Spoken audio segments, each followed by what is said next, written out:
Hey guys, on today's episode of the Biz Talk, I have a very special treat. E-commerce wizard Sabir Semerkant joins me. He gives tons of huge pointers for salons, salon business. You're really gonna benefit from this episode. I hope you enjoy it right now on the Biz Talk.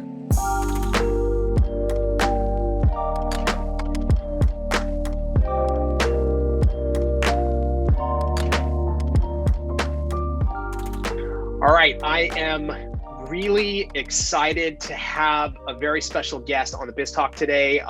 This is someone that I've known for the last 4 years that I personally work with myself. His name is Sabir Semerkant, and he is the CEO and founder of Growth by Sabir.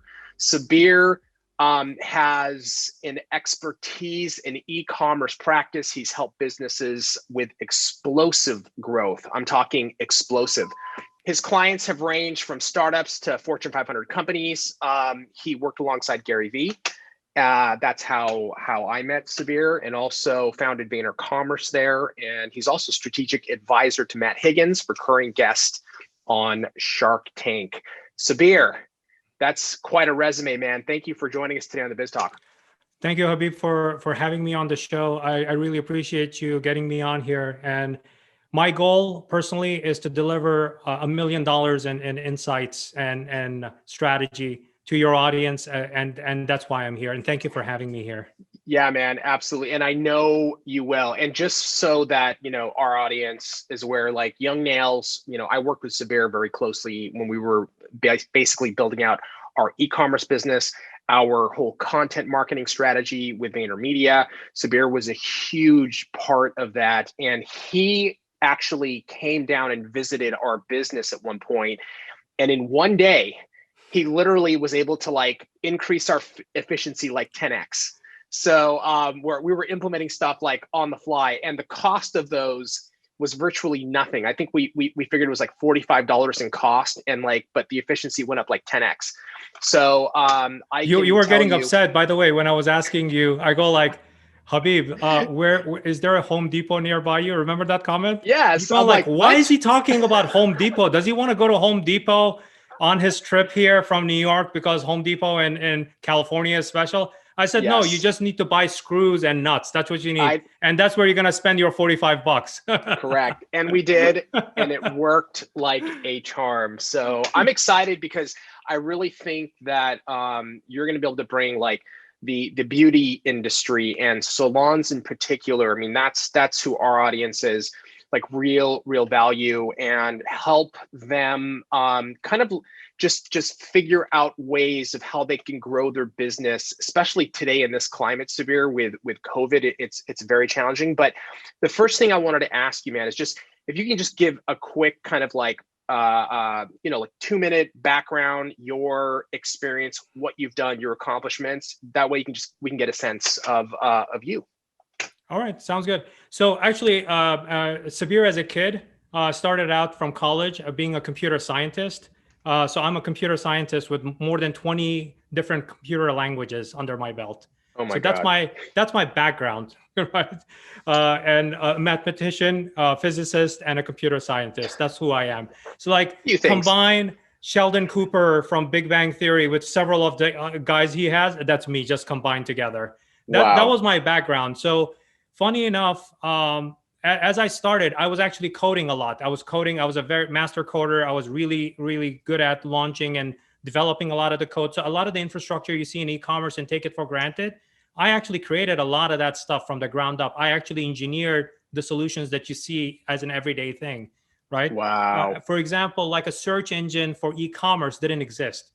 Because when e-commerce was young, everybody was using content search engines to do e-commerce, and to them that was the solution, and it didn't make sense to me because it's like taking something that doesn't fit and you're kind of force fitting it into a solution that you think it's going to work, right? Yeah. And it's like searching a news site versus searching Amazon is very different, right? Totally. Different behavior. Yep. It didn't make sense to me. So actually, I was at the vitamin shop, and it didn't make sense to me. So I started creating my own search engine, an e-commerce search engine, first of its kind. right? That's crazy. That was based on intent, and it was based on e-commerce filtering and sort by price and stuff. None of that stuff existed. And I called that search engine Moses, Moses. And the owner of a vitamin shop thought that I was being very biblical, part to see, whatever. Yeah. No, I said, no. Remember, I'm a technical guy. At that time, I was very technical. I said, it's an acronym. Moses stands for My Own Search Engine by Sabir. Love That's it. what Moses is.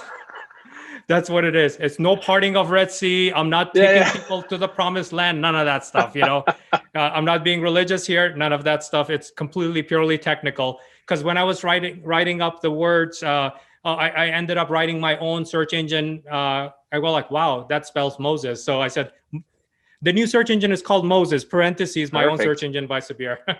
I love it. It was one of its first kind, and much later on, then other search engines actually started to copy that kind of a model. And at that time, I didn't think of like patenting and those kinds of things. It was not. It was very cool to see conversion rate from at that time, which was early days of e-commerce. Conversion rate go from sub 1% to 12% on vitaminshop.com. So that's ridiculous. My business boomed like this. It went up like that because it was based on intent. Like if you start with looking for kosher pixels, capsules, I know that there is an intent related to that. Or if you're looking for vegetarian capsules, the intent is different, right? So based on that behavior, my results became a lot more relevant to you. So if I gave you the response, by the way, my search engine also responded in a couple of seconds compared to prior to that. It was taking much longer to figure out the right answer. And it was not even giving the right answer. I was giving more contextual answer. It is just for context. This is around the time that Google was coming out of Stanford. So that's how long ago I'm talking about. Wow. Right. So this is very early days. Lucky enough for me, at that vitamin shop, the owner, Jeff Horowitz, a great founder, entrepreneur, amazing guy.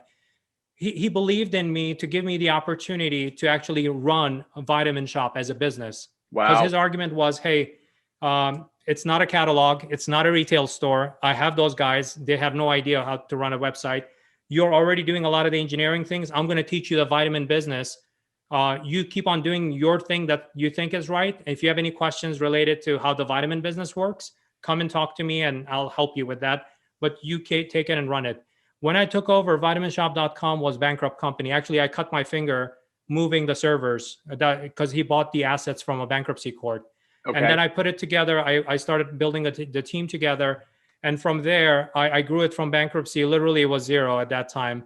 It went to $52 million at an age where Google is a baby, Facebook, Instagram, none of that stuff exists. So I've been in this world since the very beginning, and it's like raising a kid, right? Yeah. I've been raising, and the kid's name is e-commerce. Yeah. I have been raising that with digital and social that long, so that I know the nook and cranny and all of these kind of issues with, solving these kind of problems. And unfortunately, there's a lot of misinformation on YouTube. Sure. There's a lot of misinformation, people selling training material and stuff like that. It just has the wrong information. It ends up hurting people. Because of that, just kind of fast forward to today, during the journey, you covered a lot of my bio, so I worked alongside Gary Vee when he was thinking of creating an e-commerce practice. He reached out to me to actually help found VaynerCommerce for him. Right. And then when it grew to a certain level, it was time for me to go to pursue my own thing, because I'm not an agency guy. I love building brands and I love building businesses and stuff. So fast forward to where I am today, Growth by Sabir is the strategic consulting that helps businesses scale and with strategy that I come up with to scale to the moon. And that's a saying I have, because it is literally, it's better than a hockey stick, And number two, during this time, because of a lot of misinformation related to e-commerce, I thought it was my responsibility to have a show where I'm sharing my content, highly valuable content, with the masses, so that they can learn the right things from the right people. And last year, I finished up the year with 25 episodes of This Week with Sabir. It's a live show. It's available on YouTube if you type in This Week with Sabir. and you could include the link here or here. Yeah, we'll do it. Whatever you want to do to it, so that they can go to my site, growthbysabir.com, and click on episodes. They can see all of the episodes there too.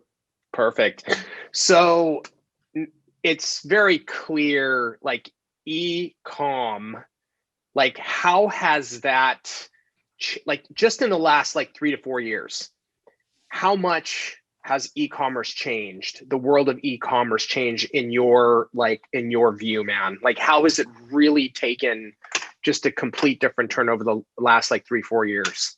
It has become extremely easy, I would say. As long as you know what you're doing, it has become. What do you mean? What do you mean extremely easy? It has become, because of all the tools, because I've grown up with a lot of things like that. Like people who grew up constructing homes and now they find out you can do 3D printing of homes. That's how easy I think it is right now. When I was growing up in e-commerce, at the very beginning of e-commerce, I was there. I was first an internet consultant when e-commerce didn't exist. Then I became e-commerce consultant at that time, or an expert.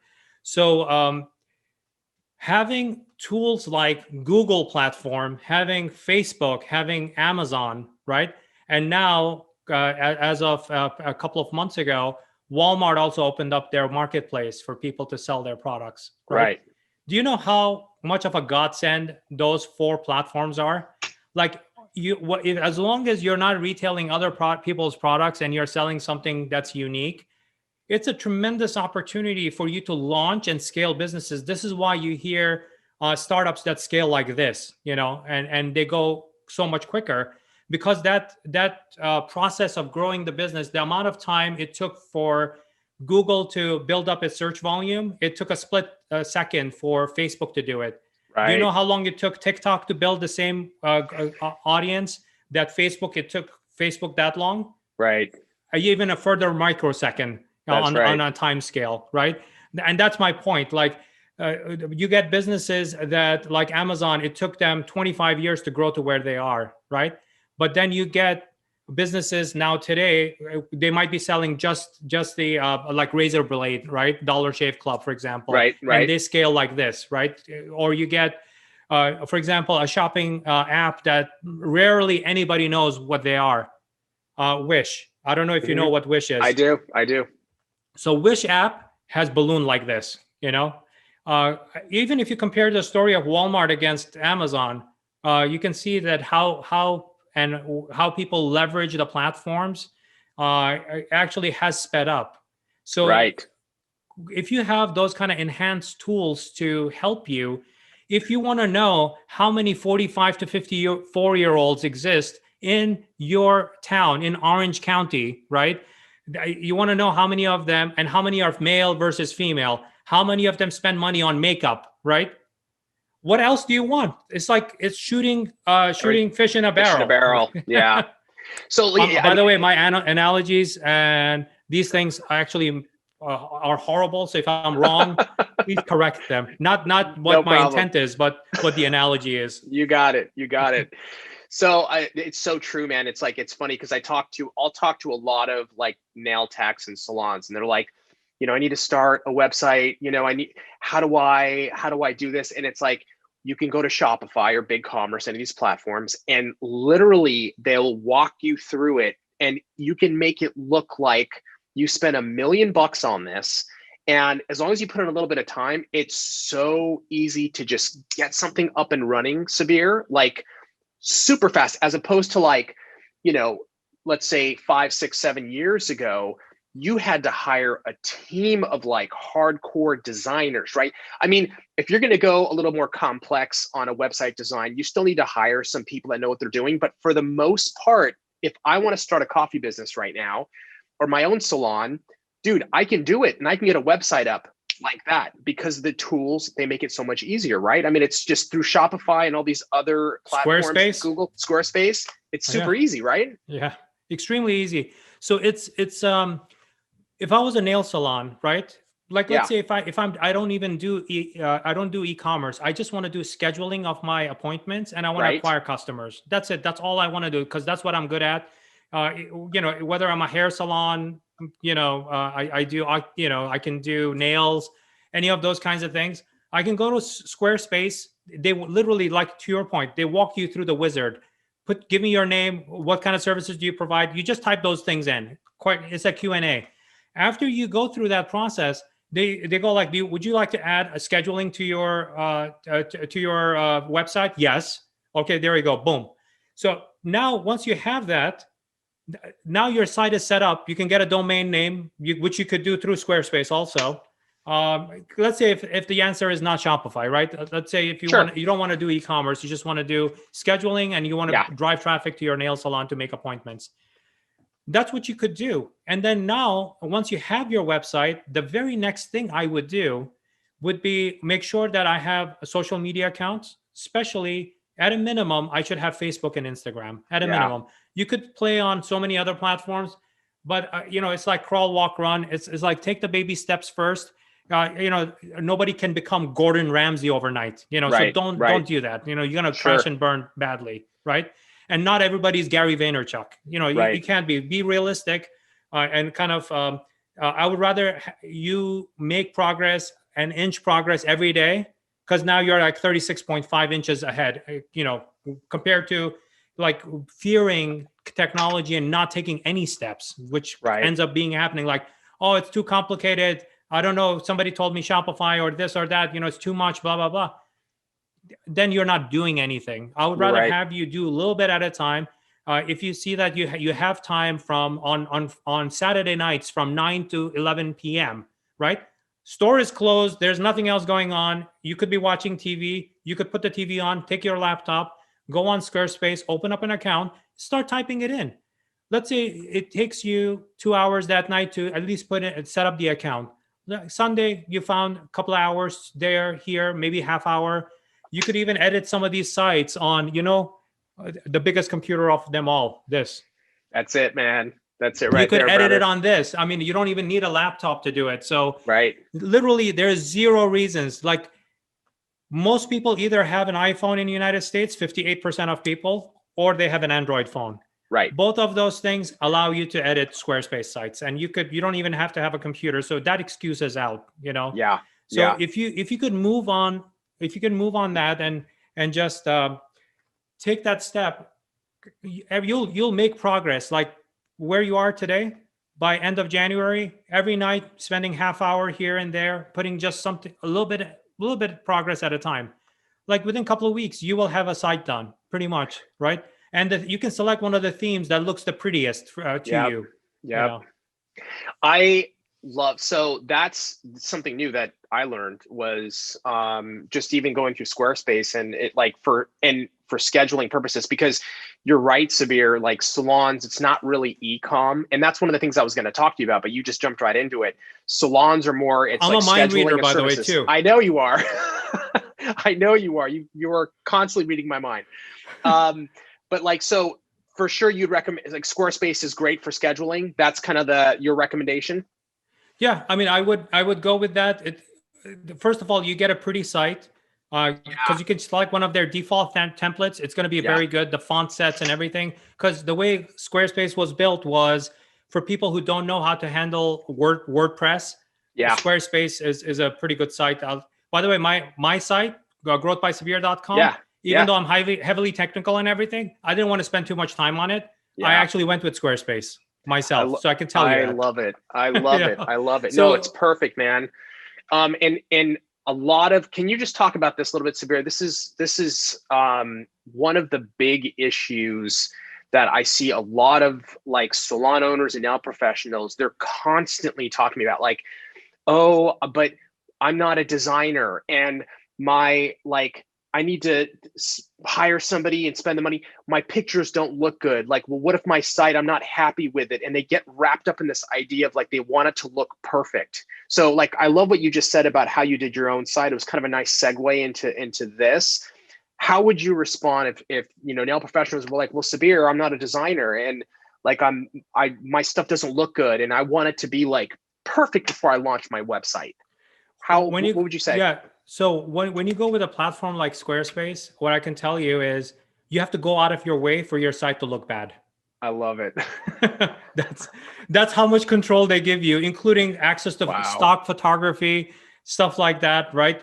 And you cannot tell me as a nail salon professional that the posters that when I walk into your store, that those posters, you took them yourself. Right. You bought it. You bought those posters Right. from a nail salon distributor that had the posters. You took it, you nailed it on the wall, you glued it on the wall, whatever you did. So why is that any different than access to millions of amazing, beautiful photos on, and a lot of them, if you want to pay for it, great. If not, there's pexels.com, PEXELS.com, right? Nice. There's a lot of, and that's just one example of it, right? That you could find beautiful, amazing pictures. You could, I'm willing to bet on it on one of those Saturday nights that I just mentioned to you. You could go and make it the hunting night for stock photography that speaks to your brand, right? And go and find them, find hundreds of them. You could find them, I'm sure. Once you find it, then when you are looking into building your site, you've already done that work. All you do is just insert.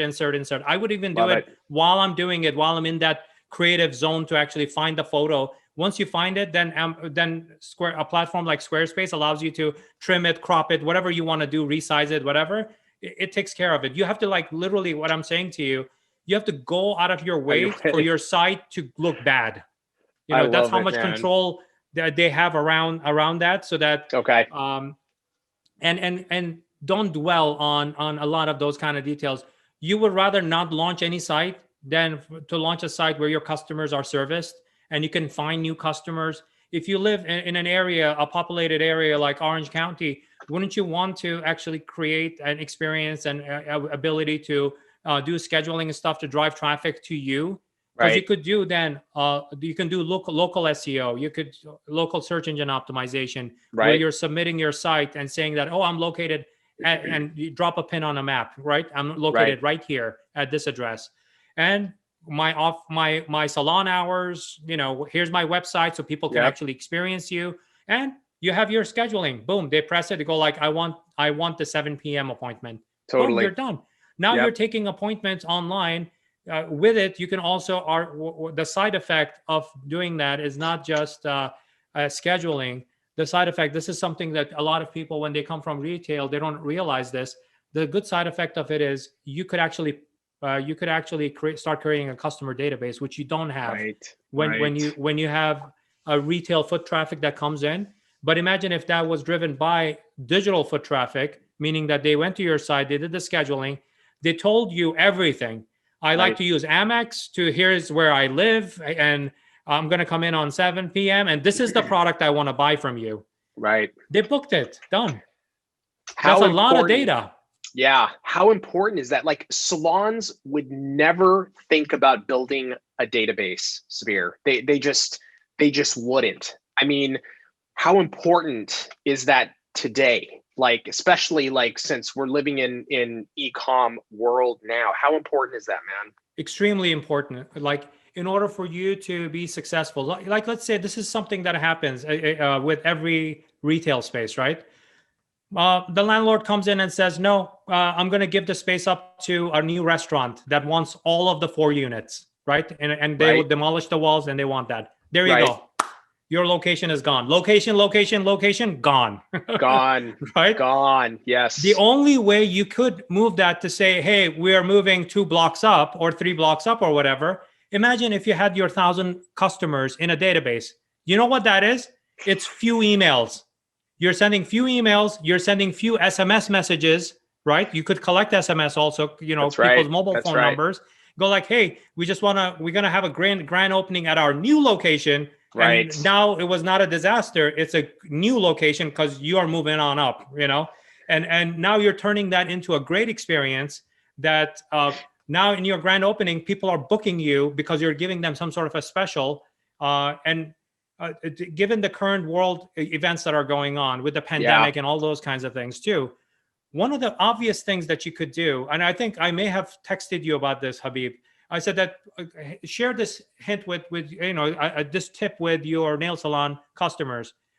Ask them, you know, it's delayed gratification. We'll sell you a gift card that's double in value when we start opening up our store, so that you can come in and we'll provide that service. So $100 gift card you buy from me right now, it's going to be $200 worth of services. I love that. So there are those kinds of things that or when you want to do those kind of events, you don't have to think too much about it. You could, once you conceive it and you have a customer database, whether it's an email database, it could be your followers on Facebook, it could be people who follow you on Instagram. Those are all, to me, those are all CRM, by the way. Those are all of our customer database, you know. It doesn't have to be just email address. So if you can combine all of those things together, now you can do a lot of interesting things very quickly. Like this Saturday, we have extended hours. So come in and book us from 7 to 9 p.m. We are open. Right. Those kinds of things, you can only do it when you have real-time communication. If you don't have SMS or email or Instagram or Facebook, you can't do that. Yeah, right? You're absolutely right. And we that in 2021, that's what you need to do. We've had so many, actual friends of ours, Sabir, where they had to move their business for one reason or another, and they did not have a database and they did not have a good following, and they had to rebuild from the ground up, and it was very painful. So that point right there is massive. I want to ask you another question, Sabir, on reviews, because the salon industry is really big on reviews. Like, what's your take as far as, incorporating that? Google reviews or Yelp. Do you have an opinion on that? It's the lifeblood and a currency online. Yes. So, and let me explain that. Like, collect it, encourage it, right? And I would even put some sort of a contest around it or a giveaway. So when people come into my nail salon, right? Sabir's Nail Salon, or Nails by Sabir, right? Because Growth by Sabir. So Nails by Sabir is a new branding thing I'm going to be doing. I love it. So Nails by Sabir, right? They come into my store, right? I'm going to have a gigantic QR code at the cash register. Go like, we love you to give us a review. And here's a QR code. Just point your camera from your phone to this and we'll take you to the review site. 5 stars. And a little box for them to fill in whatever they want to do while they're paying for their service, or if for 100% of the customers, whether they prepaid through online store or they came into the store and paid you cash, that's what I would put up. Go like, hint, by the way, don't forget to take a photo of your nails and how beautiful they look and include it in the review. Right? Yes. So so that's step 1. Like step 0, that's what you need to do, right? Okay. Every nail salon owner, Nails by Sabir, and everybody else should be doing that. Okay. Number 2, what I would do, I'm going to collect the best reviews and I'm going to create social posts from them and plaster it all over Instagram, Facebook, anywhere I have access to, right? Beautiful. So they go like, hey, thank you, Amanda, for giving us 5 stars and showing us so much love. Your I don't know. I'm not a cool guy. So is fleek still a thing? So your nails are fleek or whatever you want to say. Probably I didn't even say it properly. That's okay. I don't know it either, bro. Don't worry. No, you're much cooler than I am. So that's what I would do with that. I would take that and I would also send a weekly email about all of our customers that have shown us love this week. And the winner is Lisa from, whatever. She has won a special pedicure, manicure, whatever you want to call it, this week. Like, do you know what that does? The social proof. What it does is it outdoes all of your branding. Those big posters you were worried about and the big photos you were worried about. The photos of the fact that 50 of your customers have amazing nails and they went to a bridal shower, or they went and they had the best nails on, that they could show off at that thing. Nothing beats that experience. You're absolutely right. It's because how you made them feel, right? Nothing replaces that. It's not like it was cheaper, it was expensive, whatever. Nobody cares about that. Like literally, this is how amazing I looked. Everybody asked me where I got, who was my nail artist that did the work on my nails, right? It's that. And for them to share that story with their family, friends, after work hours, whatever. Hopefully we're out of this pandemic so people can socialize. When they are doing that, that's what, or how they looked at the barbecue compared to everybody else, so it gives them that sense of feeling, and the social proof helps you convert that. So the more of that you do, and I'm going to overdo on that, like almost like begging my customers to leave a review because we depend on their reviews to continue delivering great service, and keep on collecting. So if you have 100 customers coming through that store, I'm going to ask everybody several times to give me a review. Like, let's say 30 of them give me a review. That's it. That's 30 reviews that week out of 100 people. That's huge. That's a humongous number. That's huge. In a month, you have 120, 150 reviews. And what happens in 10 months? Yeah, you start. That's 1,500 reviews. Now it starts snowballing. Right. And then when you have that content, right, you're asking for it. You can give them the choice, whatever they're comfortable with. It could be Google reviews. It could be Yelp. It could be on your site. It doesn't matter, right? Because if it's on Yelp or if it's on Google reviews, you can always take it and use it because it's your business review. You can use it in a positive way. So reviews. I would rather collect reviews even more than collecting and charging cards. I'll give you that. It is the way, right? Especially for service-based businesses, right? And restaurants, salons, anything service-based. That's how people investigate today, right? You go, I mean, my wife, for example, man, everything is like, how's this restaurant? How's the food? Review. Constantly looking at reviews, man. You're right. It is the ultimate currency, especially for these service-based businesses. That's such a great strategy. I mean, if you look at the world's biggest e-commerce company, right? Amazon. Right after the product name is the reviews. 5-star ratings and the number of reviews. Right? That's exactly right. What do you do as a consumer if you see 2.5 stars and 3 reviews? You ignore that listing. That's right. Right? It's very, compared very true. To if it says 1,800 and it says 4.5 stars at the cart checkout, it's good with me. You're good to go. Yep. That's totally right. That's how the decision is short-circuited when you have decent amount of reviews. And if you have 0 reviews and you're worried, like, how am I going to get to 1,500 reviews? A little bit at a time. That's what you do. By doing the right things, keep on asking. You put the poster up, ask them to, by the way, just point your camera at this thing and figure out how to do it on iPhone and Android, right? Galaxy phone. And then literally go like, oh, here, press this, boom, here we go. And just give the phone back to them. Let them fill whatever out they want, and give them hints on, like, take a photo of your thing and write down what you like, whatever. That's it. Some of them, if they even give you just a photo and 4 or 5-star rating, that's good enough. They don't have to even write. A picture is worth 1 billion words, Yeah. Making that process, like you're taking reviews and you're actually putting a system behind it for these salons so that it makes it easy for the consumer to just do it really quick before they leave. Like painless, easy, quick pick, post, done before you walk out the door. That's how you get them. And it is one at a time, man. Absolutely. I love that strategy, man. And you putting a contest around it, like win a full, like one free service, or pedicure, manicure, choice of your color, whatever you like, Totally. Or even like for you and your friend, like you guys come in, whatever, in the contest, and we'll hook you up with like an amazing like service. I love that, dude. Buy one, get massive. 2 free, something like that. Yeah. Absolutely, man. I want to ask you one more question concerning this relates to salons, Sabir. Like salons are okay. They set up their site. Let's say they have a great way to book. It looks clean. It looks nice. They've got their review system down, way of doing it. The next sort of thing is like a lot of salons ask me is like, how do I start to like, market like locally in my area? How do I find people?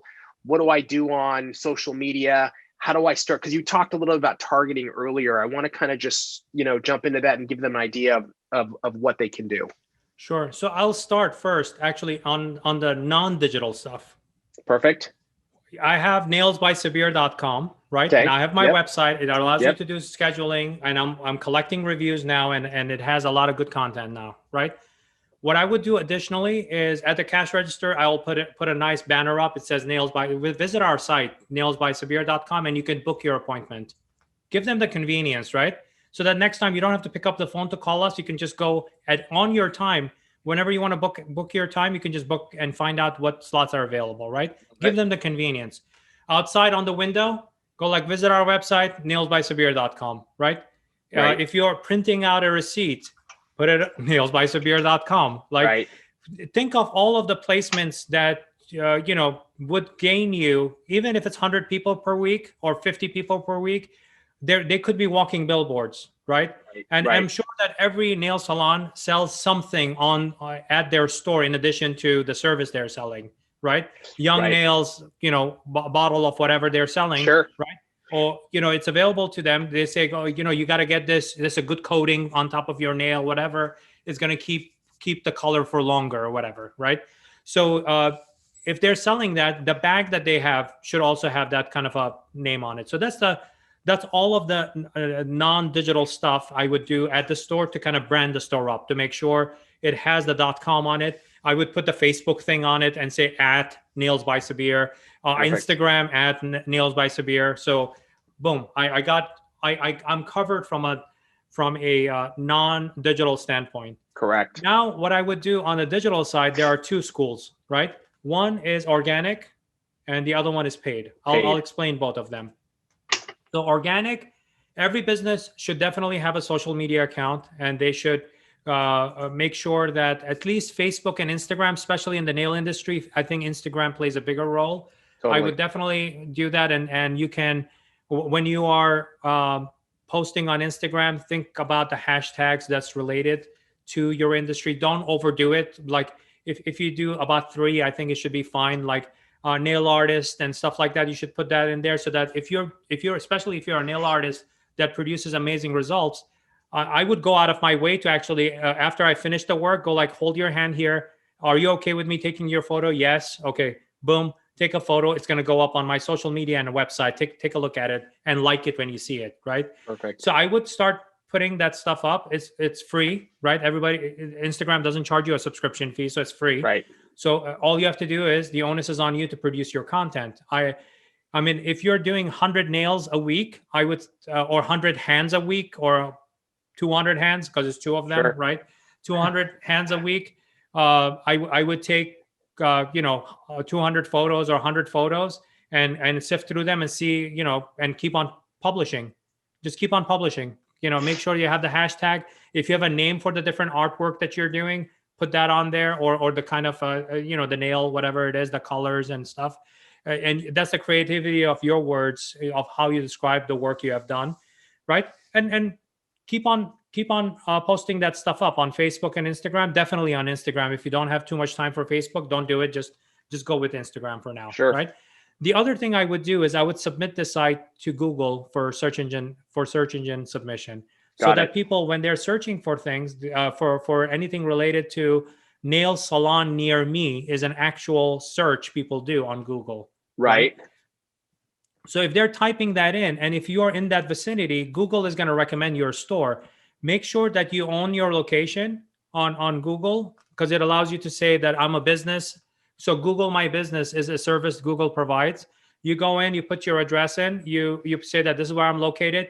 Take a couple of photos of the front of the store, inside the store, the people who work at the store, customers who are getting their nails done and stuff. Take a bunch of photos and video, load it up on Google, right? Got it. So when people search that kind of a very popular search, like nail salon near me, or even if they say nail salon, because of geo-targeting, Google actually comes back with results related to near you first, because they want you to consider not just online stores, but also traditional stores, so that you can walk to the place, or you can drive to the place, right? So I would definitely do that. Now, everything I just described to you, this is all organic stuff. Totally. Like, it's free, organic, it just requires sweat equity. You can just put in time for you to do that. Now, the other school is paid, right? Now, if you want to make sure that you go after audiences in Orange County, people who love to get their nails done and stuff like that, you could find those audiences on Facebook. You could do a similar kind of thing on Google too, right? What you can do it with keywords, or if you're doing YouTube, you could do audiences just like you do on Facebook. Once you do that, then you can run your ads on there, right? The ad could be very simple, taking a snapshot of your screen, of your location, and then just literally showing slides, because with nail salons, it's more visual, right? This is how beautiful the nails look, right? Right. So if I can show them, I don't have to describe anything. I don't have to do an infomercial to explain to you how beautiful the nails are. If I can show you the photos and how beautiful these things look, and then 2 or 3 customer testimonials on video to say, and you could stitch that together. If you have a MacBook, you can do it on iMovie. If you have a PC, there's Movie Maker on there too. You could use that to stitch it together, load it up on, and run it as an ad on Facebook, YouTube. And there you would need to pay. There are many different models for ads. You can pay for a certain number of people you want to reach. Every 1,000 people you want to reach, you want to pay $10 who view your videos. You could do that. It's relatively cheap compared to doing paper-based billboards and other types of things like that. Right. And you get to see, is it working? Is it not? Do I need to just tweak the creative a little bit or tweak the audience a little bit? Like, you actually get data back where you can look at and see, am I getting conversions? Are people going to my site? Am I booking appointments from that? So I love that, man. Any last words of advice for salons, nail pros out there, man, before I let you go? So I would say that be patient with yourself, be very methodical and intentional with this journey, right? And in 2021, you have to do this, right? And assuming that, hey, my customers are older, they don't use this, that. Are you serious? Grandmas know how to do Zoom calls now. Totally. So you can't give me that. They may not know how to use a MacBook and a PC, but they have an iPad because one of their kids got them an iPad on their last birthday, right? Totally. So the technology argument with older generation doesn't apply.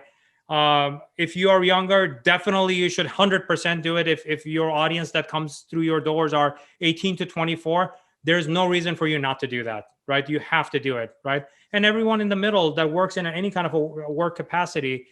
Oh, and more importantly, do you know anyone that doesn't have a phone? Right, a smartphone that doesn't consume that has become their TV, that has become their gaming station. It has become the way they socialize. They call people or they FaceTime people. It has become their computer. So it's impossible for you to kind of make that technology argument. Yeah, you're doing it only for your own sake. So I would get over it as quickly as possible. And then start taking the right steps, and even if it's small step for you, gigantic step for your nail salon. Absolutely, business. Man. Sabir, thank you so much for all of this information. This is going to be really huge if actual salons take what you've proposed in this podcast, man. They can really do some damage. Also, I wanted to point out, Sabir, you put something together for 2021, right? From all of the interviews you did. Can you talk about a little bit where people can find that? Sure. Go to growthbysabir.com, link over here or over here, wherever he decides to put it, right? Yes. If you go there, click on episodes, you'll see the first posting there. It says complete guide to successful online business. And it's a culmination, aggregation of experts I brought on for my live show. So it's a pretty massive guide. Do read through the guide, and then it links out to all the different videos of the different episodes.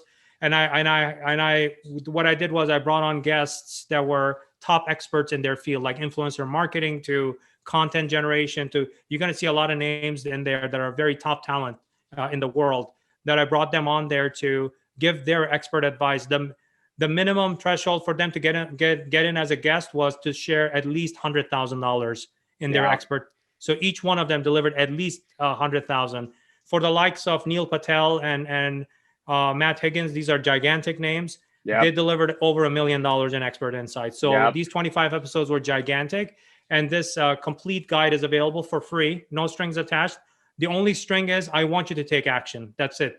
I want to know from you that you learned something from those episodes. You learned something positive from it, and you actually implemented it. And I want to know how it worked out for you. It worked, didn't work, doesn't work in my case. Whatever it is, I don't care. In either way, just let me know how it is. And you could always DM me on Instagram, Facebook. I'm on all the platforms. Awesome. Sabir, thank you, brother, so much. Really appreciate all the insight and knowledge that you've brought to the beauty business and the nail industry in particular. Let's chat again very soon. And hopefully I can get some info on people implementing these strategies, and then we can get you feedback maybe later on down the year. By the way, bombard this guy, bombard this guy with a ton of questions so that the next time when we meet, he's gonna just hammer it home and ask me a ton of questions, and that's going to be all no holds barred. You can ask me any questions. Absolutely. Go ahead and do that in the comments below. Questions. I'll make sure they get to Sabir, and he'll be checking out the episode on YouTube as well. He might pop on there and answer some of these questions.